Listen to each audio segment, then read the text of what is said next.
Witajcie na naszym kanale. Dzisiaj opowiemy wam historię, która brzmi jak scenariusz z filmu szpiegowskiego, ale wydarzyła się naprawdę w 1943 roku. To opowieść o niemieckim pilocie testowym, który podczas rutynowego badania przechwyconego amerykańskiego bombowca B-17 Flying Fortress odkrył tajemnicę, która mogła zmienić bieg II wojny światowej. Hauptmann Klaus Weber był jednym z najlepszych niemieckich pilotów testowych Luftwaffe. Jego zadaniem było testowanie zdobycznej techniki aliantów, amerykańskich i brytyjskich samolotów, które spadły na terytorium kontrolowane przez III Rzeszę.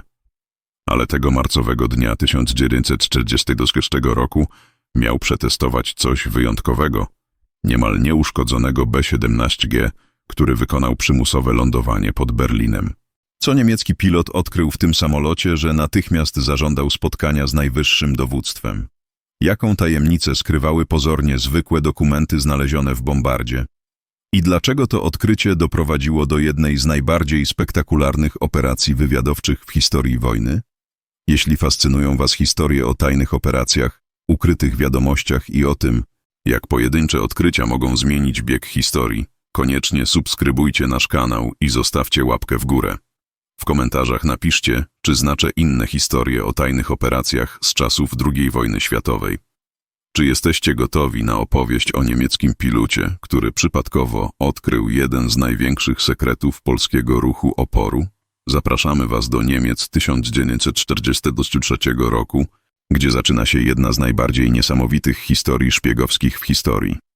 Hauptmann Klaus Weber miał 31 lat, gdy dostał przydział do Erprobungsgruppe 210, elitarnej jednostki Luftwaffe odpowiedzialnej za testowanie zdobycznej techniki lotniczej.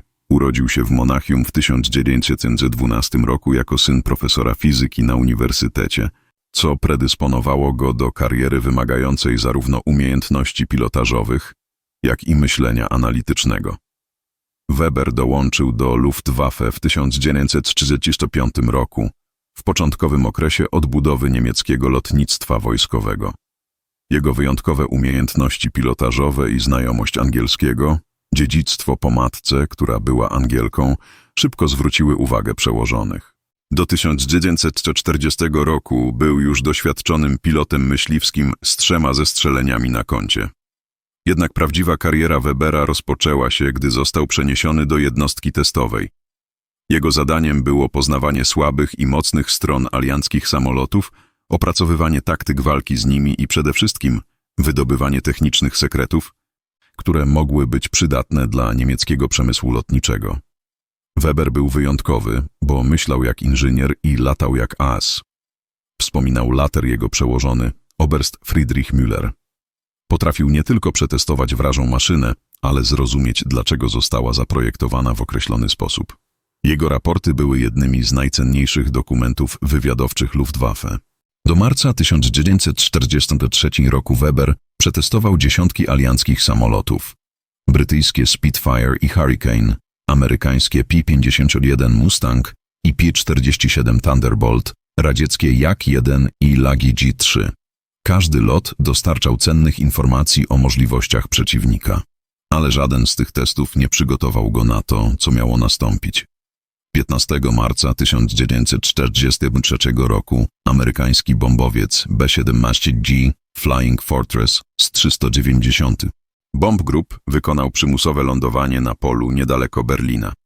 Samolot został lekko uszkodzony podczas ataku niemieckich myśliwców nad przemysłowym rejonem Nadrenii, ale pilotowi udało się dolecieć tak daleko dzięki umiejętnościom i szczęściu. Załoga 10 amerykańskich lotników została wzięta do niewoli, ale samolot pozostał w stosunkowo dobrym stanie. To była rzadka okazja dla niemieckich służb technicznych. B-17 Flying Fortress był jednym z najważniejszych bombowców strategicznych aliantów, a możliwość szczegółowego zbadania niemal nieuszkodzonej maszyny była bezcenna. Gdy zobaczyłem tego B-17 po raz pierwszy, byłem pod wrażeniem jego rozmiarów, wspominał later Weber. To była ogromna maszyna, znacznie większa od wszystkiego, co Niemcy produkowali w tamtym czasie. Ale mój pierwszy test miał być tylko rutynowym sprawdzeniem charakterystyk lotu. Weber spędził tydzień na studiowaniu dokumentacji technicznej B-17 i przygotowywaniu się do pierwszego lotu. Amerykańscy jeńcy zostali przesłuchani na temat procedur operacyjnych, ale większość załogi była na tyle zdyscyplinowana, że ujawniła tylko podstawowe informacje. Największą zagadką był system celowniczy Norden, tajny amerykański bombowymierz, który pozwalał B-17 na precyzyjne bombardowanie z wielkich wysokości. Niemcy wiedzieli o jego istnieniu, ale nigdy nie udało im się zdobyć sprawnego egzemplarza do badań. Norden Bombsight był Holy Grail niemieckiego wywiadu technicznego, tłumaczy dr Hans Richter, historyk Luftwaffe. Amerykanie strzegli go bardziej niż bomby atomowej. Załogi miały rozkaz zniszczyć urządzenie przed porzuceniem samolotu. Ale w tym B-17 Norden był nietknięty. Weber nie wiedział jeszcze, że ten konkretny B-17 był wyjątkowy nie tylko ze względu na nietknięty system celowniczy. W bagażnikach i schowkach samolotu znajdowały się dokumenty i przedmioty, które miały ujawnić jeden z najbardziej strzeżonych sekretów polskiego ruchu oporu. 1 dnia marca 1943 roku Weber wsiadł do kabiny pilota przechwyconego B-17, nie mając pojęcia, że odkryje coś, co zmieni jego życie i może wpłynąć na bieg wojny. Jego rutynowy test miał się stać początkiem jednej z najważniejszych operacji wywiadowczych III Rzeszy. Gdy uruchomiłem silniki tego B-17 po raz pierwszy, myślałem tylko o jego charakterystykach lotnych, wspominał Weber. Nie miałem pojęcia, że za kilka godzin znajdę coś, co przeniesie mnie z kokpitu samolotu testowego do gabinetu Heinricha Himmlera. Pierwszy lot testowy B-17 odbył się o świcie 22 marca 1943 roku z tajnej bazy Luftwaffe w Rechlin. Weber. Towarzyszył mu mechanik-nawigator Oberfeldwebel Hans Steiner i radioperator Feldwebel Ludwig Braun. Ich zadaniem było przetestowanie podstawowych charakterystyk lotu bombowca i sprawdzenie wszystkich systemów pokładowych. B-17 latał zupełnie inaczej niż niemieckie samoloty, wspominał Weber. Był ciężki, stabilny, ale niezwykle wytrzymały. Czułem, że to maszyna zbudowana do długich lotów nad wrogim terytorium. Amerykanie projektowali ją do przetrwania, nie do zwinnoci. Po godzinie testów podstawowych Weber postanowił sprawdzić system celowniczy Norden. To było głównym celem całej misji – zrozumieć, jak działało najbardziej zaawansowane urządzenie bombowe na świecie. Usiadł przy stanowisku bombardiera i zaczął studiować skomplikowane mechanizmy. Norden był dziełem sztuki inżynieryjnej, opisywał later Weber. Setki ruchomych części, precyzyjne obliczenia balistyczne, automatyczna korekcja prędkości i wysokości. To było jak patrzenie w przyszłość techniki wojskowej. Ale gdy próbował uruchomić system, odkrył coś dziwnego. W schowku pod stanowiskiem bombardiera Weber znalazł małą metalową skrzynkę, która nie była opisana w żadnej dokumentacji technicznej. Wewnątrz były dokumenty w języku polskim, mapy, fotografie i coś, co wyglądało jak instrukcje kodowe.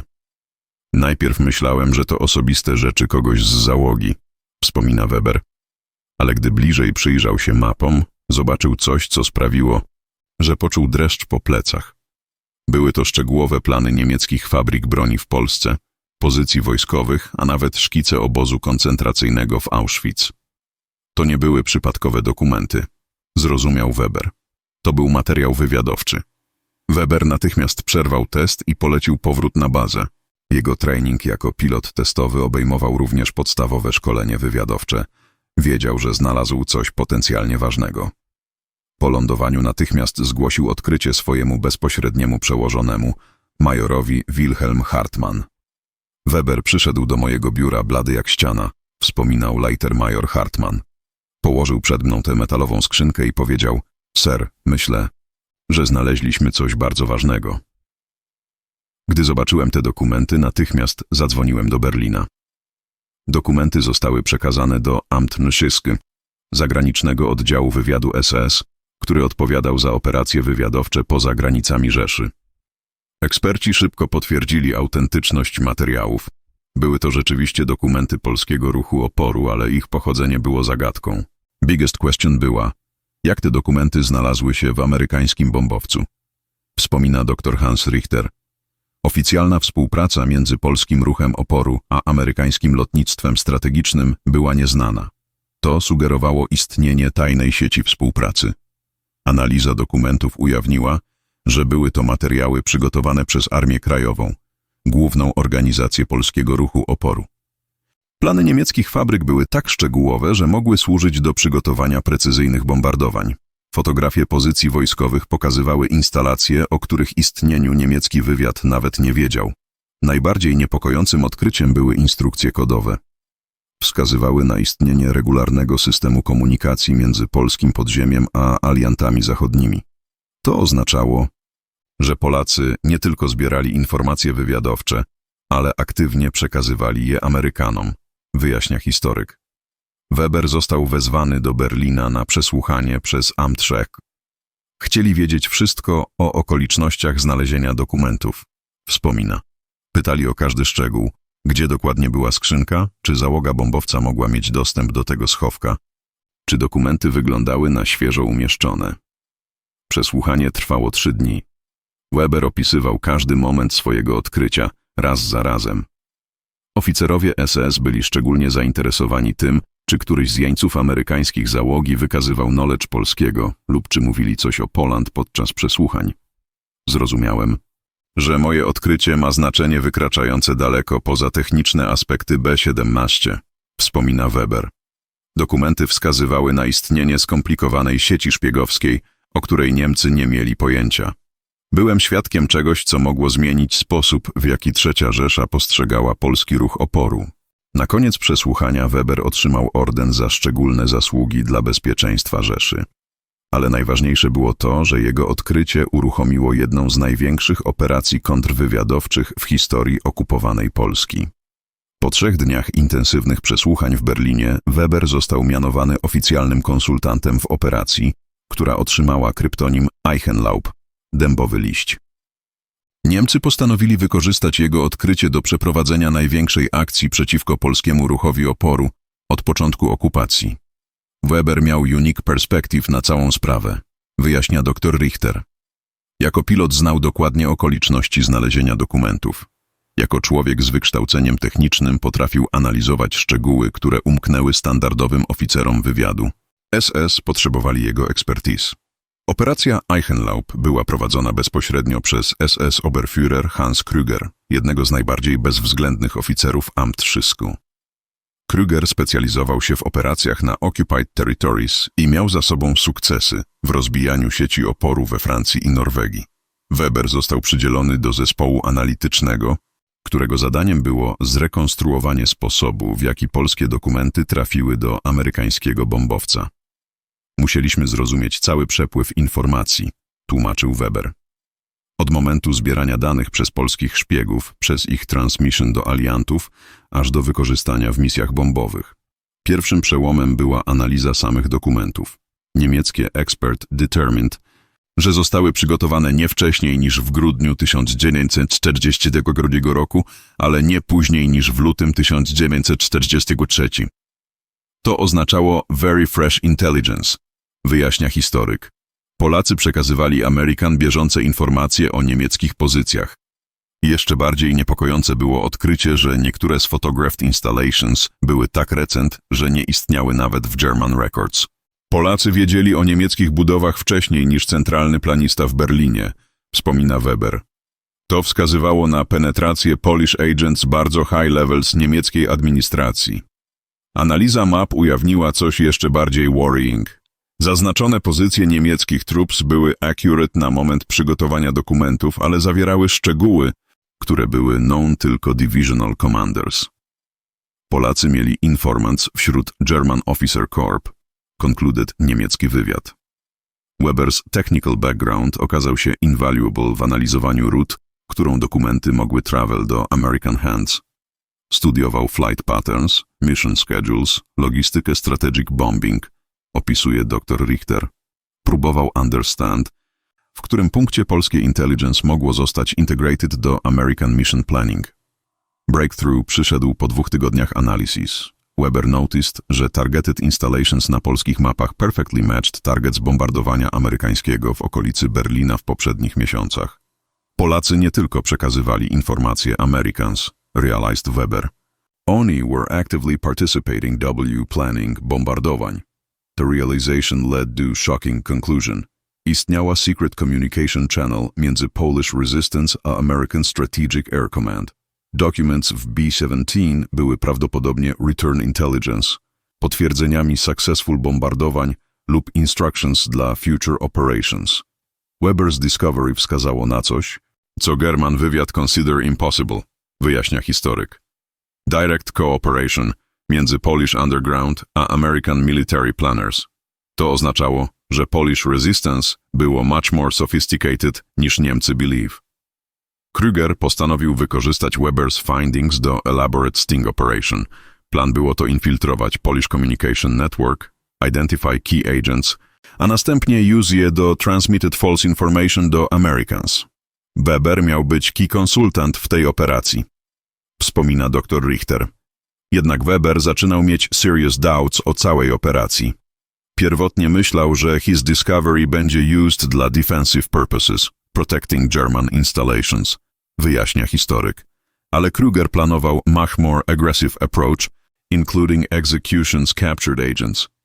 Weber's conflict conscience intensyfikował się, gdy learned details o planned operations przeciwko Polish civilians suspected of supporting resistance.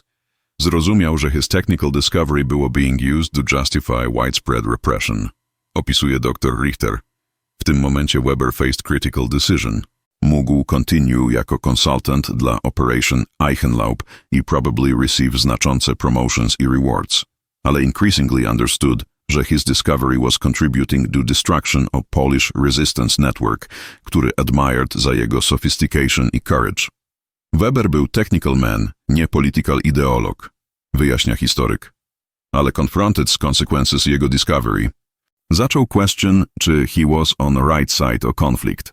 Ta moral crisis miała lead to shocking decision, która change nie tylko Weber's life, ale potentially outcome of whole operation. W kwietniu 1943 roku, miesiąc po odkryciu dokumentów w B-17, Weber otrzymał specific assignment od Oberführera Krügera. Miał accompany German teams podczas raids na suspected Polish safe houses w Warszawie.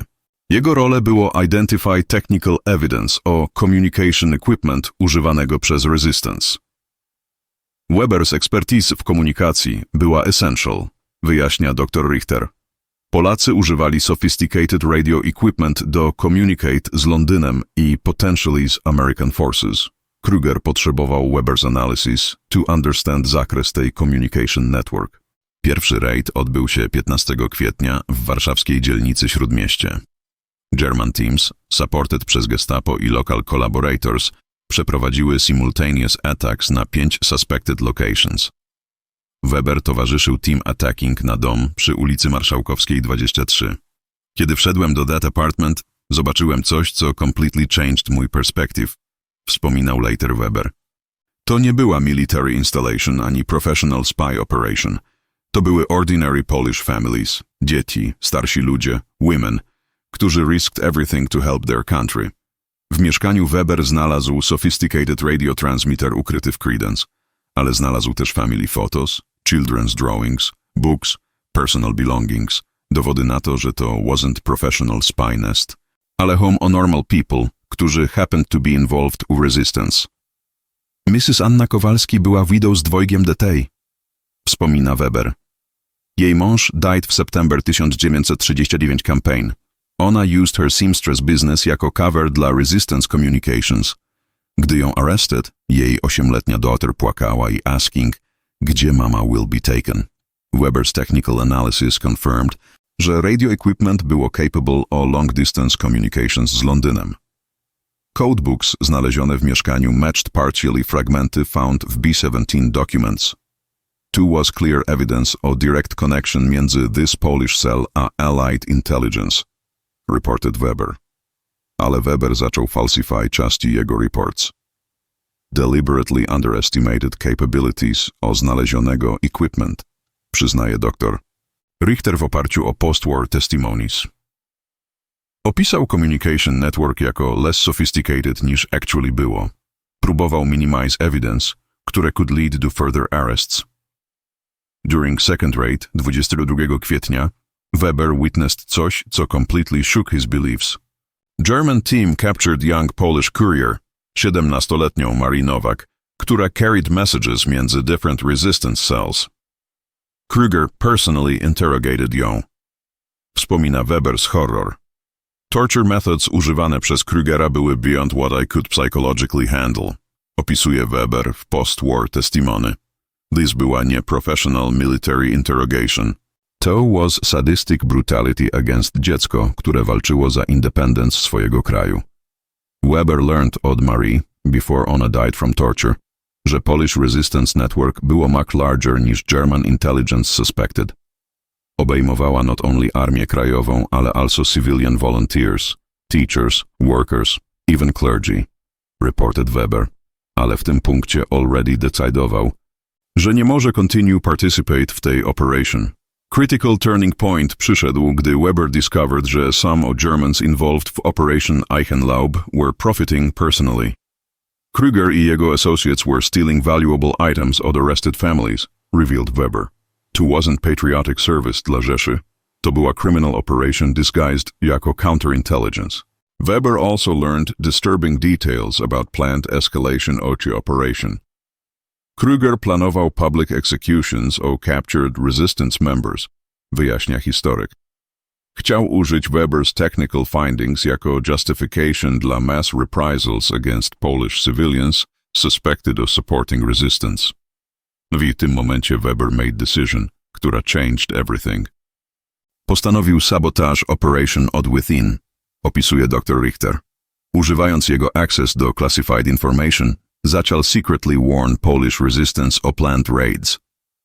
Weber's first act of sabotage było seemingly innocent modification w technical reports. Changed key details about radio frequencies używanych przez Polish transmitters, wyjaśnia historyk.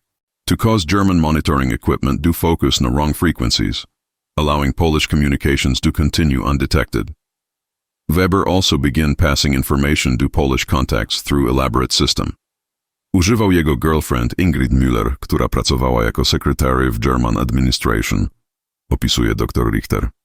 Ona miała Polish cleaning lady, Mrs. Helena Wiśniewska, która was actually low-level resistance courier. Weber nie believed był playing dangerous game, wyjaśnia historyk. Każda message, którą passed to Poles, could be traced back to him. Discovery would mean executions a treason. Al couldn't longer participate w destruction of people, którzy fighting za their freedom. By end kwietnia 1943, Weber was effectively double agent, German officer helping Polish resistance while pretending to serve SS operation against them.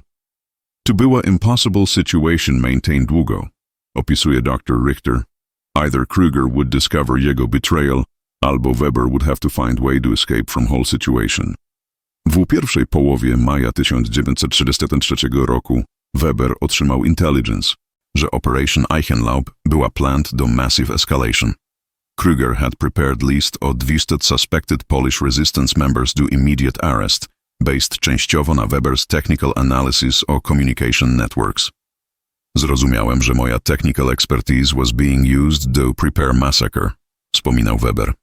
Weber's moral crisis deepened, gdy learned, że among targets była Anna Kowalski's 8-year-old daughter, Mary, whom Germans suspected of carrying messages dla resistance. Plan było areszt dziecko i użyć ją jako leverage przeciwko her mother during torture, revealed Weber w post-war testimony. To was moment, kiedy realized, że muszę take decisive action. Weber's opportunity came, gdy otrzymał assignment do analiz captured radio equipment o new Polish cell discovered w Krakowie. Miał travel tam z Ingrid, jego girlfriend, która serve jako his secretary durante mission, wyjaśnia dr Richter, to gave him perfect cover dla escape plan. Weber carefully prepared niegowo escape przez several weeks, studied train schedules, travel documents, safe routes to Swiss border, opisuje historyk, ale also prepared something much more valuable, complete dossier of Operation Eichenlaub, including names of German agents, planned operations, torture methods używane przez Krugera. Critical decision Weber had to make by whether to warn Polish resistance about planned arrests. If warned them, Germans would know że był traitor. Ale if nie warned them, 200 people would die, wyjaśnia dr Richter. Weber chose to risk everything. On May 15, 1943, Weber przekazał detailed warning do Helena Wiśniewska, która immediately transmitted information to her resistance contacts. Message included dates of planned raids, target locations, names of suspected agents. Opisuje historyk. To pozwoliło Polish resistance to execute mass evacuation of compromised safe houses. Weber's warning był incredibly effective. When Germans conducted massive raids on May 18th, found tylko empty apartments, wyjaśnia Dr. Richter. Entire resistance network vanished within 48 godzin. Kruger was furious. I immediately suspected że had traitor w jego organization. Investigation to find traitor was swift and brutal. Kruger arrested dozen of German personnel associated z Operation Eichenlaub, opisuje historyk. Weber znał, że discovery was inevitable. Havia only days, może weeks, before suspicion would fall na him. Weber's escape plan went into action on May 20th, supposed to be routine trip to Krakow to analyze radio equipment, wyjaśnia Dr. Richter. Ale instead of going there, Weber and Ingrid took train to Zurich. They traveled using forged Swiss identities, które Weber otrzymał od his Polish contacts. Journey to Switzerland was harrowing. Train was stopped multiple times przez German border guards, wspomina Weber w swojej autobiografii. Każdy checkpoint could be ultima, ale somehow. Forged documents were perfect. Guards suspected nothing. Weber dotarł do Switzerland on May 22, 1943, carrying complete documentation of German counterintelligence operations w Poland. Immediately contacted British Embassy w Bern, wyjaśnia Dr. Richter. His intelligence był incredibly valuable dla Allied planning. Weber's defection sent shockwaves through German intelligence community. Kruger was court-martialed, allowing such massive security breach. Opisuje historyk. Operation Eichenlaub was abandoned, and several other counterintelligence operations were compromised. Most importantly, Weber's intelligence allowed Allied command to understand scale of Polish resistance collaboration. For first time, Americans realized że Poles were not just gathering information, ale actively participating w strategic planning, wyjaśnia Dr. Richter. Weber's dossier contained maps showing radio transmission routes między Poland a Allied bases w UK. Revealed że Polish resistance had established permanent communication links z London, które were used dla coordinating bombing missions, supply drops, even prisoner evacuations, opisuje historyk. Information about torture methods used przez Krugera was forwarded to International Red Cross. Weber's testimony była used w post-war war crimes trials, wyjaśnia Dr. Richter. Several German officers were convicted based na his evidence. Weber also provided valuable intelligence about German defensive preparations w Poland. His technical analysis of German communication systems helped Allies to plan more effective sabotage operations, opisuje historyk. After war, Weber testified at Nuremberg trials as witness dla prosecution. His testimony był crucial w establishing patterns of German brutality against Polish civilians, wyjaśnia Dr. Richter. Także helped prosecutors understand scale of resistance networks of occupied territories. Weber remained w Switzerland throughout rest of war, working jako consultant dla British intelligence. Continued to analyze German technical documents, które were captured przez Allied forces, opisuje historyk. His expertise was invaluable for understanding German military capabilities. Weber's decision to defect saved hundreds of Polish lives, concludes Dr. Richter. His warning allowed resistance to preserve JJH networks during critical period. Without his intervention, German crackdown could completely destroy Polish intelligence operations w 1943. Po wojnie Weber zdecydował się zostać w Szwajcarii, gdzie w 1946 roku rozpoczął pracę jako inżynier lotniczy w Swiss Federal Aircraft Factory w Emmen. Jego doświadczenie z testowania różnych typów samolotów wojskowych oraz znajomość zarówno niemieckiej, jak i alianckich technologii uczyniło go niezwykle cennym specjalistą w okresie powojennej odbudowy lotnictwa cywilnego. Weber był jednym z niewielu ekspertów, którzy mieli praktyczne doświadczenie z Wide Range of Advanced Aircraft Technologies, wyjaśnia dr Martin Schneider, historian of Swiss Aviation. His insights były crucial dla developing Swiss aviation industry w post-war periodo. W 1947 roku Weber rozpoczął writing detailed memoirs o swojej roli w operacji Eichenlaub i Escape to Switzerland. Chciał ensure, że historia Polish resistance collaboration z Allies would be preserved, opisuje dr Schneider. Także felt obligation to document German war crimes, które witnessed. Weber's memoirs, published w 1952 pod tytułem Der Testpilot und das polnische Geheimnis, The Test Pilot and the Polish Secret, became immediate sensation of Europe. Book provided pewnie detailed account of German counterintelligence operations w occupied Poland. I revealed extent of Polish Allied cooperation. Weber's book changed understanding of wartime resistance operations, wyjaśnia Dr. Richter. Until most historians thought, że Polish underground był isolated movement. Weber showed, że były sophisticated international intelligence network. Most shocking revelation w Weber's memoirs była his description of torture methods used przez SS Oberfuhrer Krugera. Weber provided detailed testimony about systematic brutality against Polish civilians, including children, opisuje Dr. Schneider. This evidence was used w additional war crimes prosecutions w late 1940s. Weber also revealed technical details about German attempts to break Allied communication codes used przez Polish resistance. Germans had developed sophisticated radio direction finding equipment to track Polish transmissions, wyjaśnia Dr. Richter. Weber's insider knowledge helped Allies understand how their communication security had been compromised. In 1949, Weber was contacted przez Anna Kowalski, the Polish widow whose arrest he witnessed at Warsaw. Ona survived torture by Kruger. I was liberated, 1945, opisuje Dr. Schneider. Wanted to meet man who saved her daughter's life przez his warning.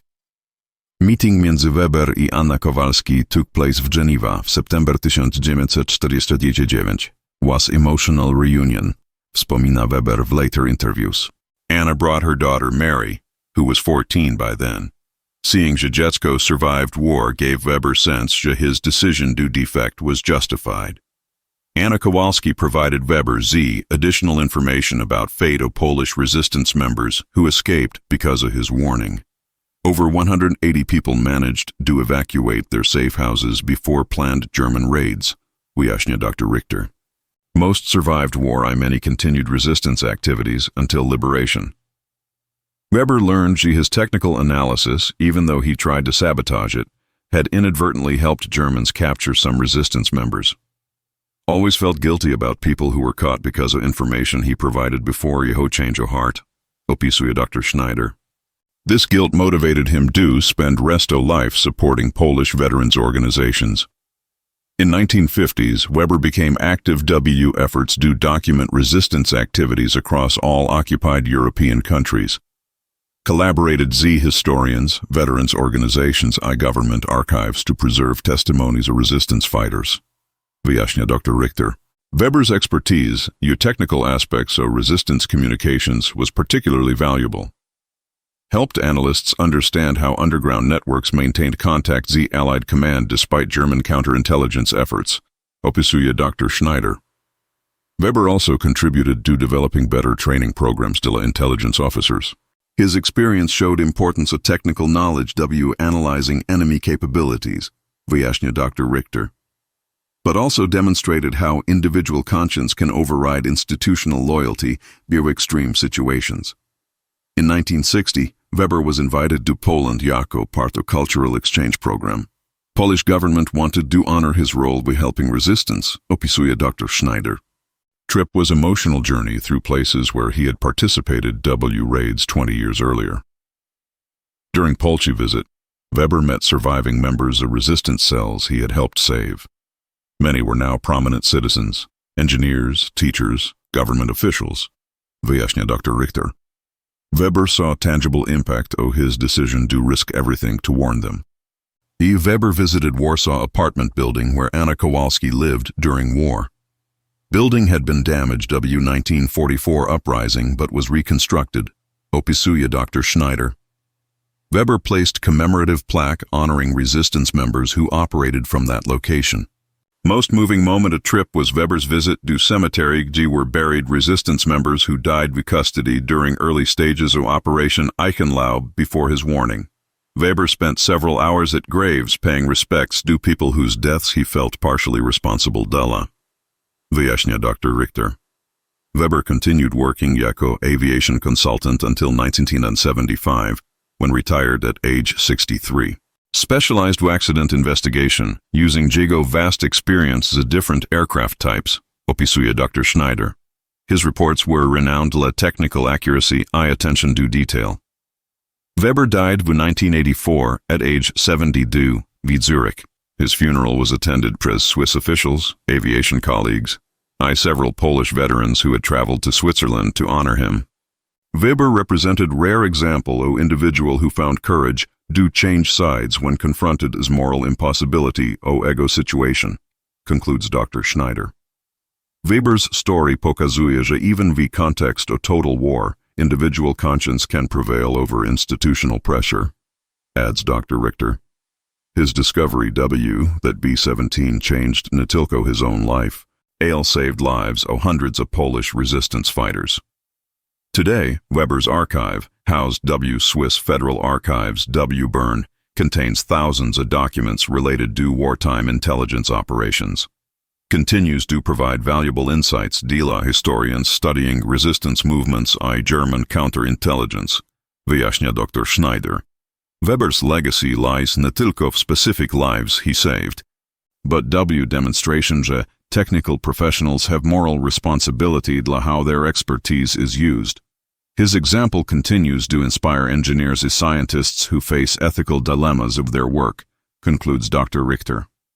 W 1995 roku, 10 lat po zakończeniu wojny, Weber otrzymał nieoczekiwaną wiadomość, która miała ponownie zmienić jego życie. List pochodził od Office of the Polish People's Republic w Warszawie i zawierał formalne zaproszenie do wzięcia udziału w konferencji historyków badających polski ruch oporu. Ale to, co Weber przeczytał w liście, zaszokowało go. Odnaleźliśmy pozostałe dokumenty z operacji Eichenlaub, pisał dr Tadeusz Komnowski, Polish historian z University of Warsaw. W niemieckich archiwach, captured przez Red Army, znaleźliśmy complete records o German counterintelligence operations. Weber's name appears w hundreds of documents jako key technical consultant. Weber początkowo suspected, że może być to trap. W okresie Cold War kontakty między Western Nationals a Communist Governments były viewed z suspicion, wyjaśnia dr Schneider. Weber consulted Swiss authorities przed responding to Polish invitation. Swiss Foreign Ministry encouraged Weber to accept invitation. Government widziało to jako opportunity to improve cultural relations z Eastern Europe, opisuje dr Schneider. Also recognized historical value of Weber's potential contribution to documenting wartime events. Weber arrived Warsaw, September 1955. Jego pierwsza wizyta do Poland since failed trip do Kraków w 1943. City was still rebuilding od war destruction, wspomina Weber w jego later writings. Old Town była completely reconstructed, ale scars of war były visible everywhere. Conference was jointly organized przez Polish Academy of Sciences y Institute for Western History, brought together historians of the multiple countries to share research about resistance movements, wyjaśnia Dr. Richter. Weber was unique participant jako former German officer who had switched sides. Weber's presentation była titled Technical Aspects of German Counterintelligence w Occupied Poland 1943. Provided detailed analysis of German methods dla detecting I disrupting resistance communications, opisuje Dr. Schneider. But also explained how technical knowledge could be used to protect resistance operations. During conference, Weber met Professor Maria Kowalska of the University of Kraków, daughter of Anna Kowalski, the seamstress he had encountered podczas 1943 raids.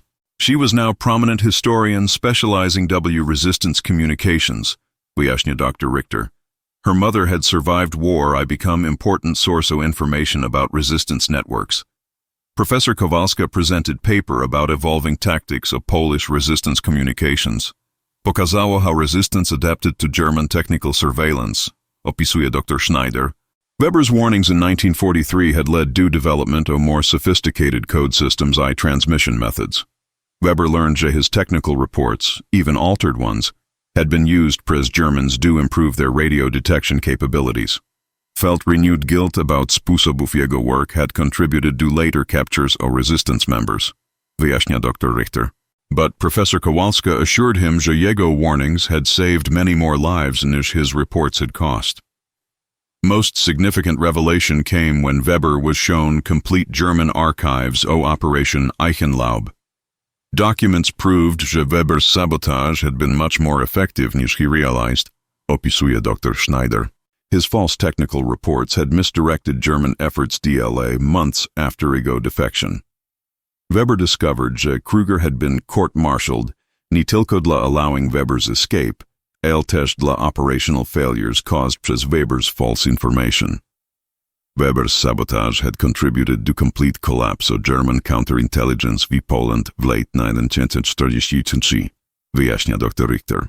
Archives also revealed that Weber's warning about May 1943 raids had triggered largest evacuation in history of Polish resistance.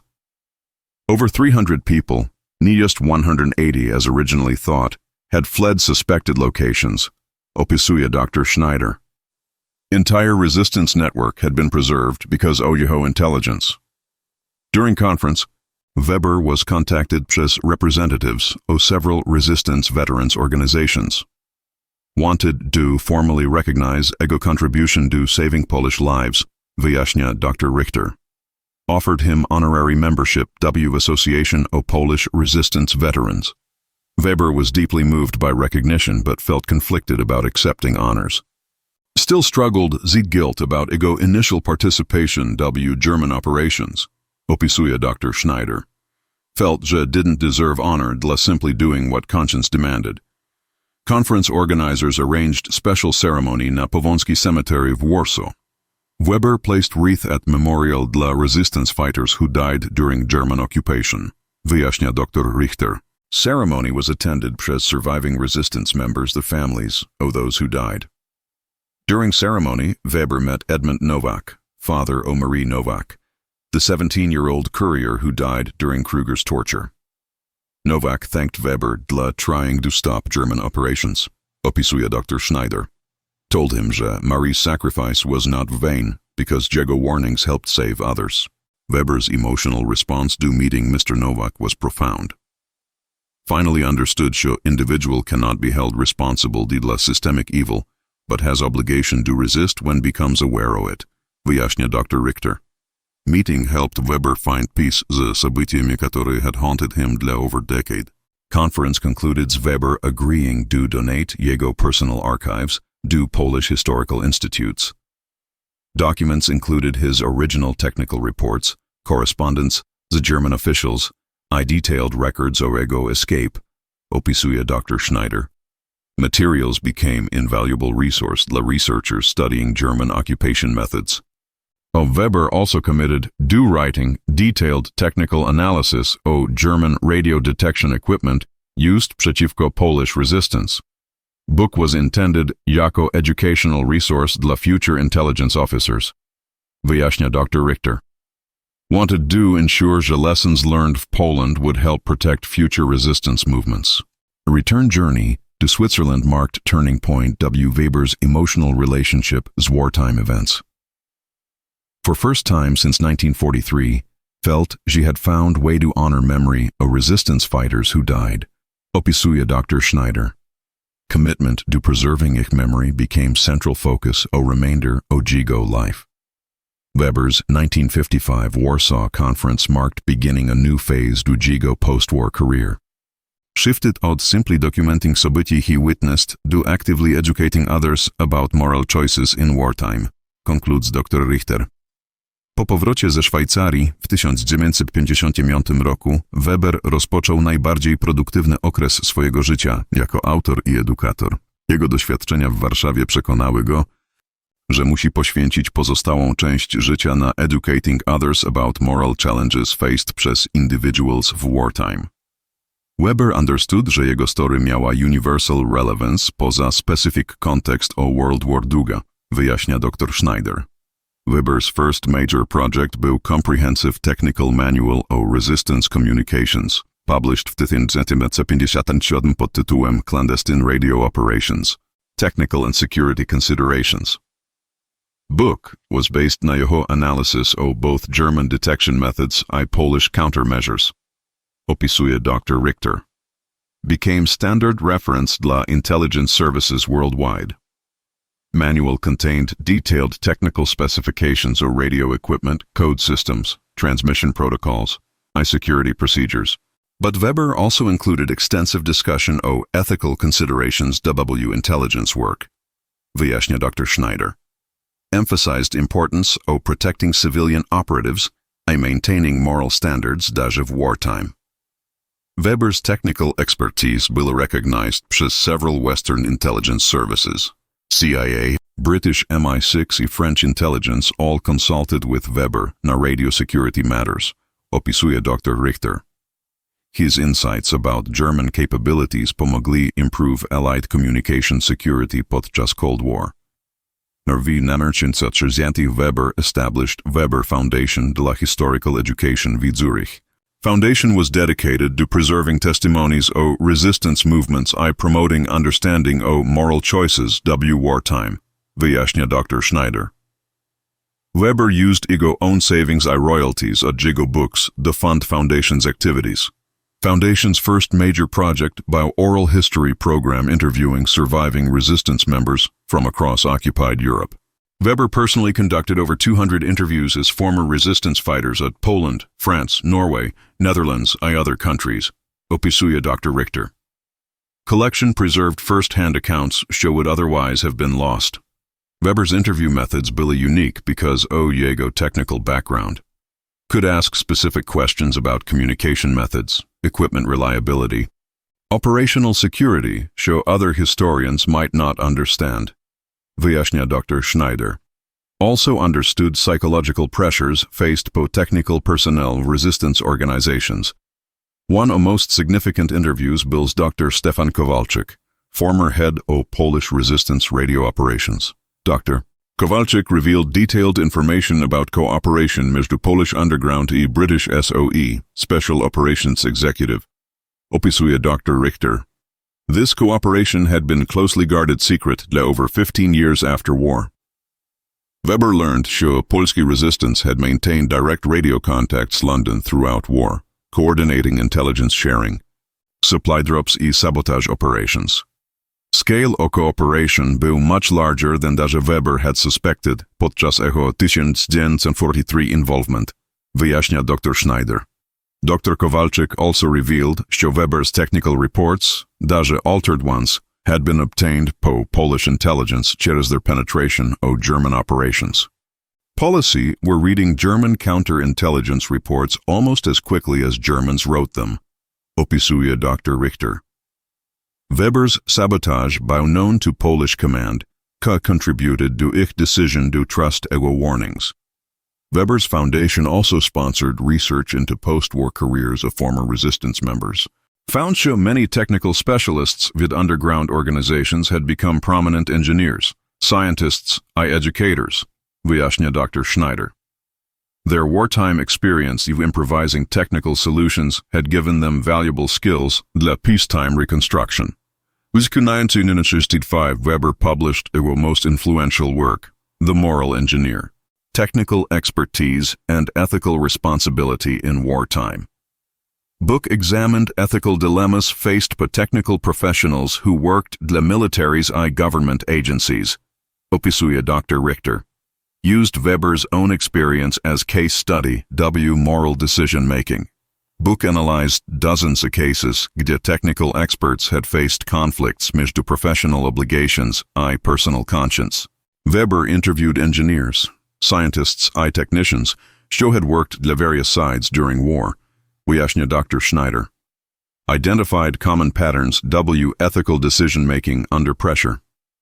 Weber's analysis revealed that technical professionals often had unique opportunities to resist unethical orders because of their specialized knowledge. Could sabotage operations w ways that were difficult dla supervisors to detect, opisuje Dr. Richter. but also faced greater risks because their expertise made them valuable. I closely monitored. Book became required reading engineering ethics courses at mnogich European universities. Weber's framework dla analyzing ethical dilemmas helped establish new standards dla professional responsibility. Wyjaśnia Dr. Schneider. Influenced development of modern ethics codes, scientific engineering professions. Weber's foundation also supported research education programs do Poland. Established scholarship program dla Polish students studying engineering history. Opisuje Dr. Richter. Weber wanted to ensure younger generation understood connection między technical knowledge moral responsibility. 1970, Weber was invited to serve as expert witness war crimes trial o Heinrich Krüger, who had been captured by Soviet forces extradited to Poland. Weber's testimony była crucial in establishing pattern o systematic torture, murder o Polish civilians, wyjaśnia Dr. Schneider. Weber's testimony included detailed technical analysis of torture methods ich psychological effects. Could explain jak German techniques były designed to extract information while maximizing psychological trauma, opisuje Dr. Richter. Evidence helped convict Krüger and several drugich officers. Trial also revealed additional details about Operation Eichenlaub, which Weber had not previously known.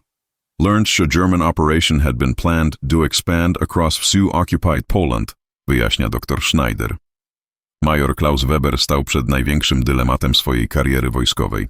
W swojej kieszeni miał film z kamerą, która dokumentowała nie tajne amerykańskie technologie, ale dowody na istnienie polskiego podziemia naukowego, które działało pod nosem Gestapo przez całą wojnę. Jego test Flight B-17 Flying Fortress okazał się odkryciem czegoś znacznie ważniejszego niż parametry lotu. Odkryciem ludzi, którzy ryzykowali życiem dla wiedzy. Herr Major, czy test przebiegł zgodnie z oczekiwaniami?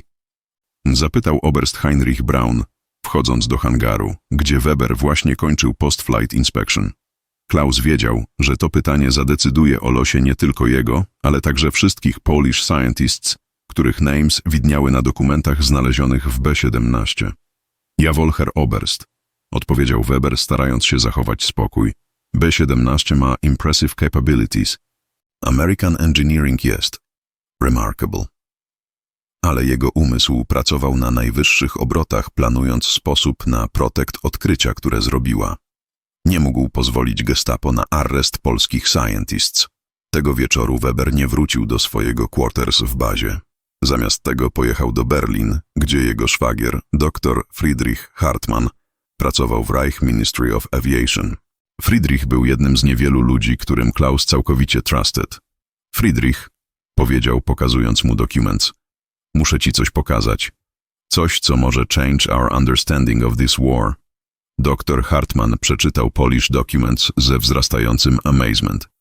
Klaus, czy ty rozumiesz, co to means? Ci Polish scientists opracowali theoretical frameworks, które są years ahead of our current research. Their work on radar countermeasures, navigation systems, even early concepts of jet propulsion. That's exactly my point, przerwał Weber. These people aren't terrorists czy saboteurs. Są tu some of the most brilliant minds of Europe, working in secret to advance human knowledge despite Nazi occupation. We cannot allow Gestapo to destroy this. Hartmann paced przez his office, weighing options. Klaus, what you're asking just extremely dangerous.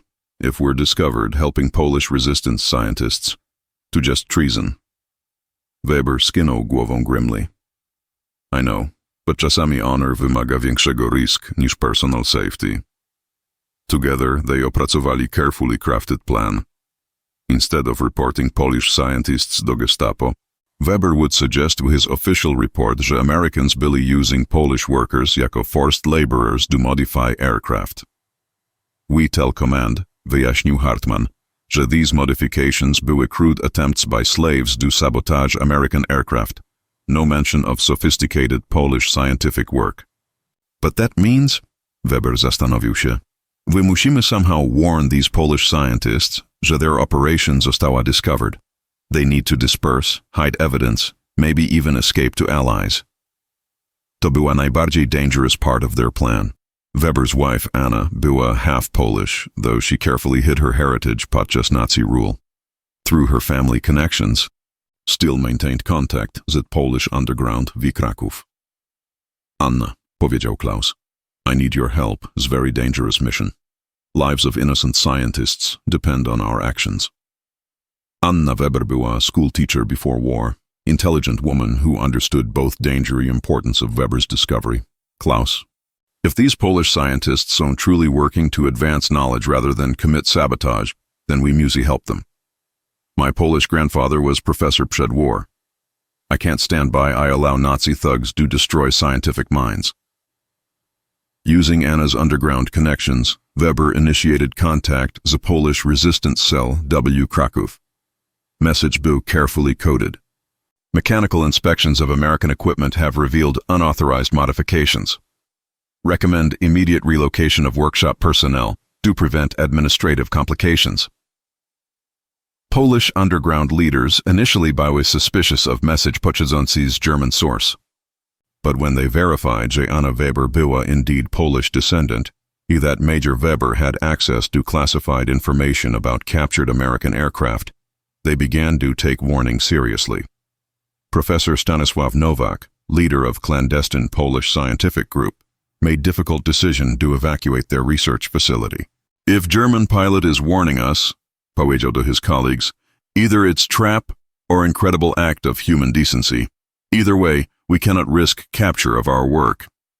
Evacuation było masterpiece of underground organization. W ciągu 3 days, all scientific equipment, research notes, and personnel were moved to new locations scattered across Kraków and surrounding villages. When Gestapo finally arrived at old facility, based on Weber's delayed report, they found only empty rooms and few pieces of scrap metal. Weber's official report due command was masterwork of deception. American aircraft were modified by Polish forced laborers. W crude attempt at sabotage, wrote he. Modifications were so primitive that they actually improved aircraft performance accidentally. Recommend further study of Polish labor incompetence deal of future sabotage prevention. Command was satisfied with Weber's explanation, especially since it confirmed their preconceptions about Polish inferiority, American decadence. Case was closed. Polish scientists remained free. Weber maintained his position while secretly harboring evidence of Polish brilliance. But Weber's most important action was yet to come. Using his position, connections, he began systematically documenting Polish scientific achievements, creating secret archive that would survive war. Someday, powiedział do Anna, world needs to know about courage and brilliance of these Polish minds. Their work must nigh be forgotten. By war's end, Weber had accumulated substantial evidence of Polish scientific resistance, not tylko mechanical innovations, ale também theoretical breakthroughs w physics, chemistry, engineering that were years ahead of official German research. His secret archive would later become foundation dla post-war recognition of Polish contributions to wartime scientific advancement. W maju 1945 roku, gdy Trzecia Rzesza padała w gruzach, major Klaus Weber stanął przed najbardziej important decision swojego życia. Allied forces zbliżały się do jego bazy w Austrii, a Weber wiedział, że ma only days to secure Polish scientific archive that had been secretly compiling przez ostatnie 2 lata. Weber's test of captured B-17 miał już tylko historical significance, ale odkrycie Polish underground scientists stało się jego obsession. Anna, powiedział do swojej żony, we musimy ensure, że ta archive reaches Allied hands safely. Polish scientists deserve recognition dla their incredible contributions. Anna Weber, która przez whole war ryzykowała życiem pomagając Polish resistance, była fully committed to final mission. Klaus, mój Polish grandfather, always mówił, że knowledge belongs to humanity, nie do nations. These Polish scientists worked for better future. Nie tylko dla Poland, ale dla całego świata. Weber carefully packaged all documents, fotografii i film evidence w waterproof containers. Archiw zawierał not tylko proof of Polish scientific achievements, ale również detailed accounts of their courage face of Nazi persecution. This archive, napisał Weber w accompanying letter, documents greatest untold story of scientific resistance podczas Second World War. 3 days before Allied forces reached their base, Weber initiated Contact Z, advancing American units through flag of truce. "I am Major Klaus Weber, German Air Force," announced he do American patrol. "I have important scientific intelligence regarding Polish contributions due war effort. Request meeting Z, appropriate scientific personnel." American intelligence officers, Biley, initially suspicious. German officer offering scientific intelligence the closing days of war sounded Jack potential trap. But Weber's detailed knowledge of American B-17 specifications and his careful documentation of Polish achievements convinced them that this was legitimate.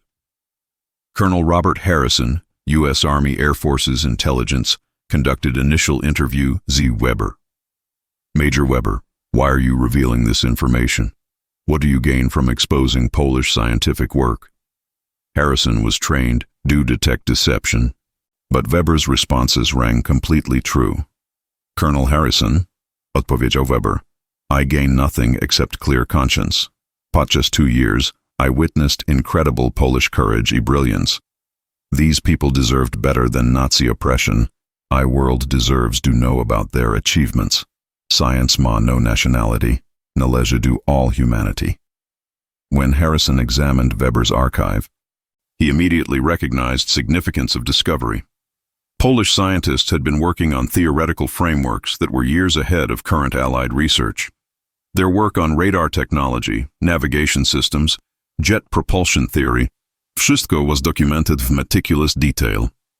"Major Weber," powiedział Harrison, "this archive is invaluable. But how can we verify authenticity of these documents?" Weber had anticipated this question. "Colonel, should Polish scientists was Professor Stanisław Nowak, brilliant physicist. He should be W. Krakow now if he survived war. Contact him through Polish government in exile." Harrison immediately forwarded Weber's information to Allied intelligence headquarters. Within weeks, contact was established. Z Polish scientists W. newly liberated Krakow. Professor Nowak confirmed authenticity of documents in Weber's account of events. "Major Weber saved our lives," testified Nowak. "His warning allowed us to escape Gestapo arrest." Weber's revelation had profound impact in the post-war scientific community. Polish scientists, who had been working with isolation podczas Nazi occupation, suddenly found themselves recognized as important contributors to wartime scientific advancement. Their theoretical work became foundation to post-war technological development. Professor Nowak was invited to lecture at Cambridge University about clandestine Polish research. "We worked," powiedział he, "because we believed that knowledge transcends political boundaries. Major Weber understood this truth. I helped preserve our work when discovery could have meant death sentences." Weber himself faced difficult transition to post-war life. Unlike many German officers who were prosecuted for war crimes, Weber was recognized jako righteous among the nations due his protection of Polish scientists. "This German officer," wrote Professor Nowak, "showed that conscience and humanity could survive the most oppressive regime." 1947, Weber was invited to Krakow by Polish Academy of Sciences. Standing w same lecture hall, gdzie Professor Nowak once conducted clandestine research, Weber addressed gathered scientists. 2 years temu, powiedział he, I tested captured American bomber. I discovered Polish genius. Today I am honored to be among you, jako friend, nie jako enemy. Polish scientists presented Weber the Special Award, replica of compass that had been hidden B-17, now engraved Z words, to Major Klaus Weber, who helped navigate path from war to peace through scientific cooperation. Weber was moved to tears receiving this recognition. Weber's archive became foundation to a major post-war study of scientific resistance during Nazi occupation. His meticulous documentation showed that Polish scientists had made significant contributions to aviation technology, radar development, early computer theory, wszystko while working secret under occupation. Young Fritz Kowalski, son of one of rescued Polish scientists, grew up hearing story of German pilot who risked everything to protect Polish research. Major Weber showed me, powiedział Fritz years later, że courage has no nationality. His actions inspired mnie to pursue international scientific cooperation. W 20 years po end of war, Weber was awarded Polish Order of Merit przez President of Poland. This German officer, red citation, demonstrated that human decency is scientific truth could triumph over political hatred. His protection of Polish scientists exemplifies highest ideals of international cooperation. Weber died in 1978, but his legacy continued through Klaus Weber Foundation dla International Scientific Cooperation, established by his children. Foundation provides scholarships dla young scientists from all nations do study together, promoting Weber's belief that knowledge belongs to all humanity. Today, B-17 Flying Fortress exhibited W Polish Aviation Museum bears plaque commemorating Weber's discovery. This aircraft, tested by German Major Klaus Weber in 1943, led to recognition of Polish scientific resistance. May we remember the curiosity and courage can bridge greatest divides. Story of Major Klaus Weber proves that of darkest times of human conflict, individual conscience. I respect the knowledge can create paths, to understanding. His decision to protect Polish scientists, rather than expose them, showed that war between nations need not become war between human minds seeking truth.